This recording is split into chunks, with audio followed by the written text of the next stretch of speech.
Hey guys, Mike di sini. Jadi ternyata sejak 2017 lalu, Nerd Reviews itu punya kebiasaan review laptop yang sama tiap tahunnya lagi dan lagi. Dan ternyata laptop itu adalah Gigabyte Aero 15X.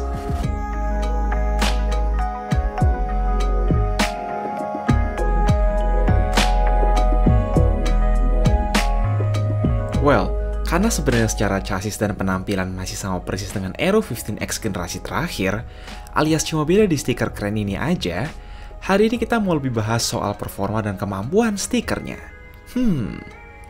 Kalaupun mesti rekap, Aero 15X itu relatif tipis, punya bodi aluminium dengan frame plastik, dan gak lupa punya logo Gigabyte nyala di punggung dan logo Aero di atas webcam.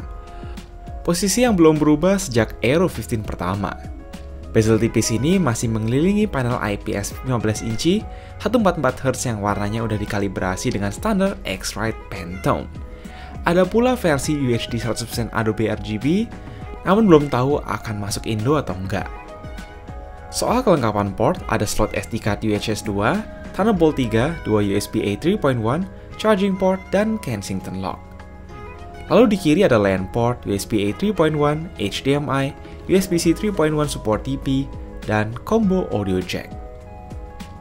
Nah, ketika bicara tentang performa, Core i7-8 Gen Aero 15X9 ini punya pasangan baru, yaitu GeForce RTX 2070 Max-Q.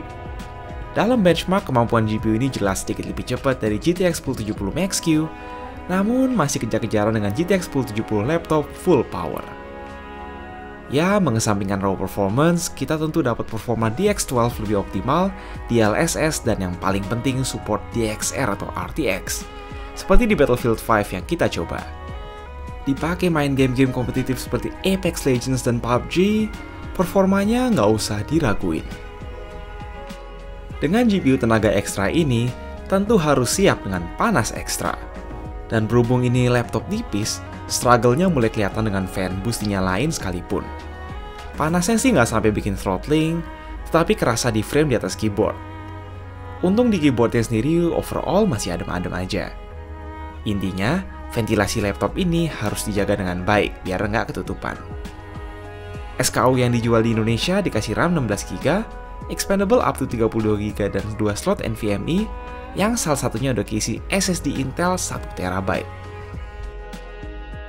Lanjut ke experience, perubahan kecil nggak terjadi di keyboard RGB-nya, melainkan di touchpad yang akhirnya move on ke Windows Precision Driver, membuat touchpad-nya makin nyaman. Improvement software pun terlihat di Gigabyte Control Center, yang akhirnya ngintegrasiin beberapa aplikasi yang sebelumnya kepisah-pisah, jadi rapi dalam satu aplikasi aja, termasuk Smart Manager dan Gigabyte Fusion RGB. Oh iya, kata Gigabyte, ini adalah laptop pertama yang punya software optimisasi performa berbasis Microsoft Azure AI. Namun terkait cara kerja maupun performance gain-nya, kita belum notice efek yang terlihat jelas. Kayaknya masih akan perlu kita teliti lebih lanjut. Konsumsi daya tentu sedikit naik, adapternya pakai yang 230 watt, dan ketahanan baterainya berkurang dikit ke 5 jam penggunaan ringan. Jadi selain stamina baterai, secara experience kita bisa ngerasain beberapa optimalisasi dari Aero 15 generasi sebelumnya. Singkat cerita, platform Aero 15X dianggap sangat proven dan sukses.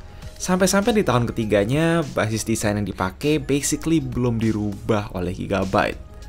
Sebagai pengguna Aero 15 generasi pertama, gue pikir-pikir kayaknya nice juga untuk kedepannya upgrade ke generasi paling mutakhir ini. Again, target pasar Aero 15 dan Aero 15X adalah para creative professionals yang butuh sistem laptop portable, sekaligus buat sesekali main game. Kalau kalian merupakan hardcore gamer dan berharap cooling lebih mantep, ya silahkan cari laptop yang lebih tebal. Apa dari kalian sendiri ada pendapat lain? Please komen di bawah. And as always, have a nice day.